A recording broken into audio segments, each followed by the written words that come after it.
అంటే ధ్యానం కోసం లేదా ఈ ప్రయత్నంలో ఉన్న వాళ్ళందరికీ అన్ని అనుభవాలు రావాలి, అందరూ వాళ్ళ సోల్ జర్నీని ముందుకు తీసుకెళ్ళాలి అని అనుకుంటారు. కానీ అందరికీ జరగదు. కొందరికి జరుగుతూ ఉంటది. అలాంటి వాళ్ళల్లో మీరొకరు. ఓకే. అయితే మీకు మరి జర్నీ కరెక్ట్ పాత్‌లో వెళ్తుందా లేదా అని మీరు ఎలా క్రాస్ చెక్ ఎలా చేసుకున్నారు? నేను అసలు క్రాస్ చెక్ అనేది చేసుకోలేదు. ఎందుకంటే మెడిటేషన్‌లోకి ఎళ్ళే ముందే యాక్చువల్‌గా నా లైఫ్‌లో అన్నీ అలా టర్న్ అయినాయండి. అలా కలిసొచ్చినాయి. నేను ప్రయత్నపూర్వకంగా అయితే అస్సలు ఏమీ చేయలేదు. అమ్మ చనిపోయారు 2006లో. నేను మెడిటేషన్ స్టార్ట్ చేసింది 2012లో. సో ఈ మధ్య కాలంలో అమ్మ పోయిందని కొంచెం డిప్రెస్డ్గా ఉండేదాన్ని 2 years.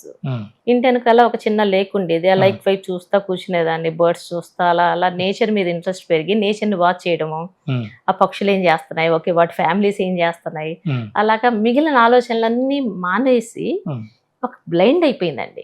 ఒక్కసారి నాకు నేనే అనుకున్నా దాన్ని, అసలు ఏంటి నా మైండ్ ఏం మామూలుగా నా మైండ్ ఎలా ఉంటుందండి చిన్నప్పటి నుంచి 5 or 6 ఆలోచనలు అలా వెళ్తా ఉండే, దానికి ఇంకా ఎడతెరిపే ఆలోచనలు.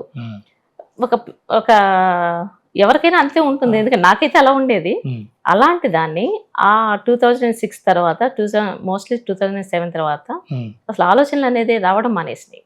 ఏమైపోయింది, నేనేమైనా చనిపోయానా అని గిల్లుకొని చూసుకునేదాన్ని. మా ఆయన్ని అడిగేదాన్ని, వచ్చి ఒకసారి గెలవా అని. సో నాకే వింతగా అనిపించింది, ఏంటి అంటే ఒకలాంటి అలా ఉంటదని కూడా నాకు తెలియదు, కొత్తగా అనిపించి అలా ఉన్నది. సో అలాంటి దాని ప్రశాంతతలోకి బాడీ అలా వెళ్ళేసరికి అసలు ఏ ఆలోచన లేదు కదా. మెడిటేషన్లో కూర్చున్నప్పుడు జరిగే ప్రతి ఎక్స్పీరియన్స్ నాకు అసలు చాలా క్లారిటీగా, ఇప్పుడు మన సినిమా చూస్తే కలర్లో ఎలా కనిపిస్తుందో అలా విజన్స్ రావడం మొదలైంది Day 1 నుంచి, అసలు ఆ ఫస్ట్ సిట్టింగ్ దగ్గర నుంచి. అందుకోసమని క్యూరియస్గా అనిపించి చూడడం మొదలెట్టాను. ఈ రోజు జరిగింది అనుకోండి, ఈ రోజు ఒక పావు గంట కూర్చున్నాను, మళ్ళీ రేపు కూర్చుంటాను కదా, దీని కంటిన్యూషన్ కరెక్ట్గా స్టార్ట్ అవుతుంది. సో అది ఒక స్టోరీ లాగా రన్ అవుతుందని చెప్పేసి నాకు ఇంకా క్యూరియస్ పెరిగి రాయడం మొదలు పెట్టాను. అందుకే నాకు ఏ అనుమానం లేదు, ఎందుకంటే అసలు ఏమన్నా నాకు తెలిస్తే కదా, ఓకే నీకు ఇలా జరుగుతుంది నాకు ఇలా జరుగుతుంది అని కంపేర్ చేసుకోవడానికి. నాకు ఏమీ తెలియనప్పుడు ఇంకా అనుమానం ఎందుకు ఉంటుంది. అందుకని కూర్చొని ప్రతి జరిగేదాన్ని గమనించుకుంటా కూర్చున్నాను, అంతే. అనుమానం రాలేదు, ఎవరి దగ్గర క్లారిఫికేషన్ కూడా తీసుకోలేదు. అంటే ఎవరో ఒకరు ఒక గైడ్ చేయాలి కదా మనకి. మీకు ఎవరు గైడ్ చేస్తున్నారు, ఆ గైడ్ చేసిన వాళ్ళు మీరు ఎలా దొరికారు? ఓకే, అది curious, which is very good question actually. నాకు అలా జరిగేటప్పుడు అంతకుముందు నా జాతకం ఒకళ్ళు చూశారు, తెన్నేటి ప్రసాద్ గారని. వాళ్ళకి ఫోన్ చేశాను, ఏమండి నాకు ఒక గురువు కావాలి, ఇలా జరుగుతుంది, అది ఎంతవరకు నిజమో, అసలు ఏం జరుగుతుందో కూడా నాకు అర్థం కావట్లేదు అంటే, అమ్మ నువ్వు కనుక జెన్యూన్గా చేస్తే గురువు నీ దగ్గరికే వచ్చి నీ తలుపు కొడతాడు అంటే, ఓకే ఎవరో వస్తారు ఫిజికల్గా అన్నట్లు నేను వెయిట్ చేశాను. కానీ అప్పటికే నేను మెడిటేషన్లో ఒక 4-5 డేస్లోనే మెడిటేషన్లో ఉన్నప్పుడు ఒక అమ్మ వచ్చి కూర్చునేది నా దగ్గర. అంటే నేను కళ్ళు మూసుకునే ఉంటాను కానీ నాకు అంతా కనిపిస్తూ ఉండేది కదా. ఒక అమ్మ వచ్చి కూర్చొని నా చేత అన్ని చేస్తూ ఉండేది. ఆయన చెప్పిన తర్వాత నేను రియలైజ్ అయ్యాను, ఓకే ఆవిడ వచ్చినప్పుడు నాకు విపరీతమైన శక్తి వస్తూ ఉండేదండి. అందుకని ఆవిడ నేను శక్తి అమ్మ అని పిలుచుకునేదాన్ని. నా ఒక ఏదో మనకు నచ్చిన దానిలో మనకు నచ్చిన మార్గంలో ఒక పేరు పెట్టుకుంటాం కదా, అలాగా ఆ అమ్మే పార్వతీ అమ్మ అని నాకు ఆయన చెప్పిన తర్వాత నేను గమనించుకున్న తర్వాత నాకు అర్థమైంది. సో అమ్మ అయితే గైడ్ చేశారండి నాకు అసలు దగ్గరుండి నేను చేసింది అసలు ఏమీ లేదండి, జస్ట్ కొంచెం టైం ఇచ్చి మెడిటేషన్లో కూర్చుంటున్నాను అంతే, మిగిలినంతా అమ్మే చూసుకుంది. అంటే ధ్యానం చేస్తున్న సమయంలో ఎన్నో రకాల అనుభూతులు జరుగుతూ ఉంటాయి, మన లోపల కూడా ఎన్నో రకాల మార్పులు జరుగుతుంటాయి శారీరకంగా కూడా. మరి అలాంటి వాటి గురించి కాస్త మీరు చెప్తే ఇప్పుడు చూసే సాధకులందరూ కూడా వాళ్ళకి వచ్చినప్పుడు కూడా ఇలాంటి జరుగుతూ ఉంటాయి మార్పులు అని తెలుస్తుంది. ఓకే, నాకు ఫ్యాన్సీ వర్డ్స్ అయితే ఏం తెలియదండి, నాకు జరిగినట్లుగా చెప్పగలను. ఎనర్జీ అయితే విపరీతంగా బాడీలోకి వస్తుంది, పైనుంచి తల నుంచి మన బాడీలోకి ఎంటర్ అవుతుంది. అసలు ఏంటి ధ్యానంలో ఏం జరుగుతుంది అన్నది చెప్తున్నాను. ఎంటర్ అయినప్పుడు అది మన బాడీలోకి వెళ్ళి మనల్ని ఫుల్గా నింపేస్తుంది ఆ ఎనర్జీ. సో అది బయటికి వెళ్ళడానికి వేరే సోర్స్ ఉండదు. ఆ సోర్స్ ఉన్నప్పుడు కింద బాగా ప్రెషర్ పెరిగిపోతుంది. అంటే ఇలా కూర్చుంటాం కదా ఒక పొజిషన్లో, కింద బాగా ప్రెషర్ వెళ్ళిపోయి ఇంకా కింద నుంచి వెళ్ళాలంటే పైనుంచి వెళ్ళాలి. సో అప్పుడు మన కండరాలు వచ్చేసి ఇలా ఇలా కదులుతాయి అన్నమాట. అంటే అది ఆ ప్రెషర్కి ఆ బిల్డప్ ఎనర్జీని ఇలా అనేసరికి ఈ లోపు మన బాడీ ఎనర్జీకి తట్టుకోలేక ఇలా తిరుగుతూ ఉంటుంది, కొంచెం రౌండ్గా తిరుగుతున్నప్పుడు ఈ కండరాల ప్రెషర్కి అది పైకి తంతది, ఇలా ఇలా ఓపెన్ అయినట్టు అవుతుంది కదా, ఇక్కడ పైకి తంతుంది ఆ ఎనర్జీని.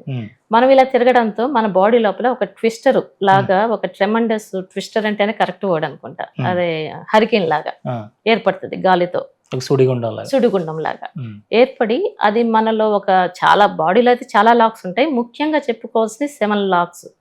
7 లాక్స్ అదేంటంటే మన ఆత్మని, జీవుణ్ణి, మన శరీరానికి లాక్ అయ్యి ఉంటాయి మన బాడీ లోపల, శరీరం లోపల. అదే ఒక 7 భాగాలు. సో కింద 2 parts లోను పొట్ట, చెస్ట్, నెక్, ఫోర్ హెడ్ అన్నమాట. సో ఆ తిరగడంతో ఆ ఫోర్స్కి, ఎనర్జీ ఫోర్స్కి ఒక్కొక్క లాక్ ఓపెన్ అయితే వస్తుంది. ఆ టైంలో అమ్మ మన దగ్గర ఉండి చాలా నొప్పి అండి. It's not easy thing. నేను చెప్పినంత ఈజీ అయితే కాదు, బట్ అదైతే ఖచ్చితంగా అయితే జరుగుతుంది. ఆ లాక్స్ ఓపెన్ అయినప్పుడే జీవుడు, ఆత్మ అనేది మనకు అసలు ఉన్నది అని తెలుస్తుంది. అంటే వాటి ప్రయాణం మొదలెడుతుంది. ఎందుకంటే శరీరంతో ఉన్న లాక్స్ కి ఓపెన్ అయిపోతాయి కదా, అవి ఫ్రీ అప్ అవుతాయి. ఇంకా వాటి ప్రయాణం మొదలవుతుంది. ఒక్కొక్క సమయంలో లేదా ఇంత సమయంలో ఒకటి తర్వాత ఇంకొకటి అట్లా. అంటే మీరు చెప్పేది మూలాధారం ఇలాగా అయ్యండి. అవన్నీ మనం పెట్టుకున్న పేర్లు అంటే మన దృష్టిలో పెట్టారేమో నాకు తెలియదు. నాకు అప్పుడు ఏమి తెలియదు కాబట్టి జరిగినట్టు రాశాను. వాటి పేర్లు కూడా నాకు తెలియదు అప్పట్లో. అవునండి, అవే. అంటే ఒకేసారి అన్ని అవుతుందండి లేదా ఒక్కొక్కటి దానికి కొంత సమయం, అంటే ఒక ధ్యానం చేసిన తర్వాత అట్లా లేదు. నాకు అసలు మొత్తం ఒక within half an hour, within 1 hour లో అన్ని జరిగిపోయినాయి.